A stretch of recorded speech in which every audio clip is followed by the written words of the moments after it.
أعوذ بالله السميع العليم من الشيطان الرجيم.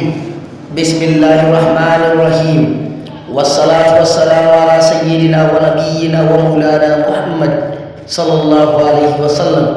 إنما الأعمال بالنيات وإنما لكل امرئ ما نوى. Barkanmu da kasancewa a cikin wannan lokaci, a cikin wannan wata mai albarka na watan Ramadana. Hakika ‘yan uwa, watan Ramadana wata ne mai albarka, wata ne mai falala, wata ne da ake neman Allah subhanahu wa ta'ala a cikinsa. Hakika ya kai ɗan uwa, ka kasance a wannan wata kana neman Allah subhanahu wa ta'ala babu dare babu rana. Ka kasance ambatan Allah a kowane lokaci, sannan ka yawaita yin salati ga manzon Allah sallallahu alaihi wasallam. Kada ka saki wannan wata har ya zo ya fita baka samu gafarar ubangiji ba. Hakika mutane masu hankali a wannan wata duk wani abu da suka san suna yi wanda ba daidai ba sukan dakatar da shi, sukan dakata da wannan abu, saboda a wannan wata Allah subhanahu wata'ala yake bude kofofin rahamarsa gaba daya. Ya Allah, muna roƙonka da sunayenka Allah, don ƙudurarka don iradarka Allah, ka sa muna ɗaya daga cikin bayinka waɗanda za ka iyanta a wannan shekara. Tun farkon shigowar wannan wata na Ramadana muka so mu fara tafsirin alkur'ani mai girma daidai abin da ya sawwaka a cikin wannan babban kundi na alkur'ani mai girma, amma Allah bai sa hakan tayi ba sakamakon wasu 'yan shirye-shirye da kuma 'yan wasu abubuwa da muka samu tsaikonsu. To amma insha Allah a wannan gabar ba tafsiri zamu ba, illa iyakaci zamu yi faɗakarwa ne, zamu ƙara tunatarwa da junanmu akan girman wannan wata da kuma girman waɗannan ranaku na ƙarshe waɗanda suke a cikinsu ake samun daren lailatul qadr.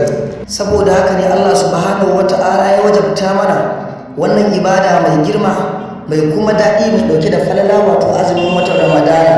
Shi sa Allah subhanahu wata'ala ya ce wannan azumi nasa ne, don haka mu yi, akwai falala a ciki. A yanzu gashi muna cikin wannan wata na Ramadana, kuma har Ramadanan ya kusa zuwa 10 na ƙarshe. To ya kamata yan uwa mu ƙara dagewa akan dagewar da muke yi, musamman wannan 10 ta ƙarshe da take tunkaro mu. Ba ƙaramin alkhairi bane a cikin wannan 10 ta ƙarshe. Kamar yadda Allah subhanahu wata'ala bai yi wata halitta kamar manzon Allah sallallahu alaihi wasallam ba, haka Allah bai yi wani dare kamar daren lailatul qadr ba. Ya ku yan uwa, a wannan wata ne ya kamata mu faɗa wa Allah bukatunmu da suke damunmu. A wannan wata ne ya kamata mu ƙara dagewa, saboda Allah subhanahu wata'ala da kansa ya ce mu roƙe shi zai amsa mana. Allah subhanahu wata'ala haƙiƙa ya san abubuwan da suke damu, amma ya ce mu roƙe shi. To kaga idan ka roƙe shi tabbas zai biya maka bukatunka. Illa iyakaci dai ana so a duk lokacin da zaka yi roƙon Allah subhanahu wata'ala ka yi shi da ikhlasi, ka tsarkake zuciyarka, domin Allah subhanahu wata'ala baya karɓar wani abu ba tsarkake ba. Inna Allah ta'ala dayyim la yaqbalu illa dayyim. Sannan yan uwa, a cikin addu'o'in mu kar mu manta da yau kasar mu addu'a. Allah ya ƙara zaunar mana da kasar mu lafiya. Sannan mu yi ɗan uwan mu addu'a, domin Allah subhanahu wata'ala yana amsa addu'ar ɗan uwa da yawa ɗan uwansa addu'a. Idan Allah ya sa kai ka tani wannan addu'ar ta amsu, su kansu mala'iku za su ce har ta anta, abinda ka roƙa wancan ɗan uwan naka sai Allah ya maye maka gurbinsa, shi ma ya amsa maka naka. To yan uwa, nan ba iyaka wannan mu kadai za mu dinga yi addu'a ba, mu dinga ɗan uwanmu da malamanmu da ƙasarmu da waɗanda muka sani da waɗanda ba mu sani ba, da musulman duniya gaba ɗaya waɗanda suke cikin wani hali, mu dinga saka su a cikin addu'a. Ya ɗan uwa, idan Allah ya sa kai ka cibis da wannan dare na ranar lailatul qadr, to ka tsanaita addu'a a cikinsa. Sannan idan kai addu'ar ka sa yaƙinin Allah ya amshi wannan addu'a taka.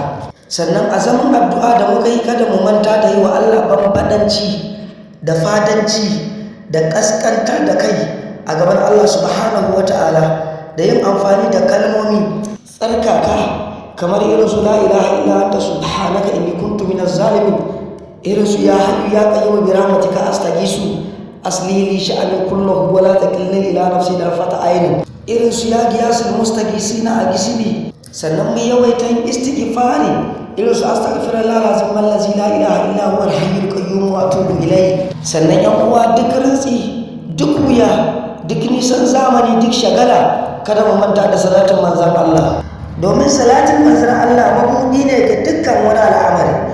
yasa mutane masu wayo suke bude addu'a su da salati sannan suke rufe ta da salati domin albarkacin salatin na manzon Allah.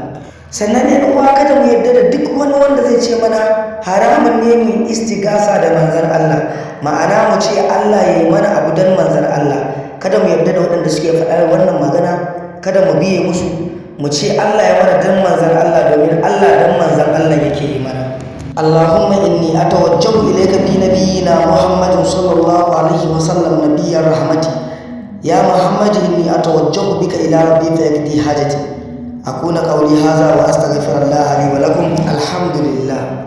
Kun saurari shimfiɗar wannan karatu ne daga bakin Sheikh Malam Abdulhakim Mai Mamora, inda wannan karatu zai ci gaba da gabatar da shi ne a goman ƙarshe ta wannan wata na Ramadana. Allah ya ba mu albarkacin wannan wata, Allah kuma ya ƙara wa shehi lafiya.